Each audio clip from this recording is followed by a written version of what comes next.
পৃথিবীর একান্তে সমুদ্রের ধারে একটি পুরনো বাতিঘর দাঁড়িয়েছিল। এই বাতিঘরটি বছরের পর বছর ধরে অন্ধকারে আলো ছড়াত। শীতল বাতাসে ঢেউয়ের গর্জন তুলে বাতিঘরটি নিজেকে মেলে ধরত। কিন্তু এক রাতে আলো বন্ধ হয়ে যায়। স্থানীয়রা বলাবলি করত বাতিঘরটির মধ্যে কোনো এক পুরানো প্রেতাত্মার বাস।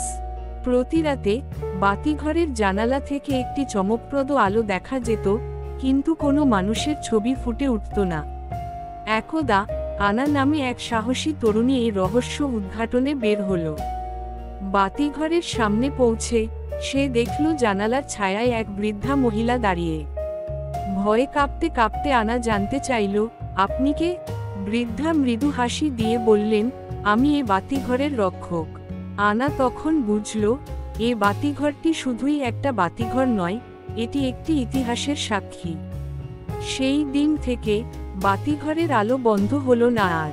আনা ফিরে এসে সবাইকে বলল, রহস্যময় বাতিঘর কেবল আলোর উৎস নয়, এটি আমাদের অতীতের গল্পও শোনায়।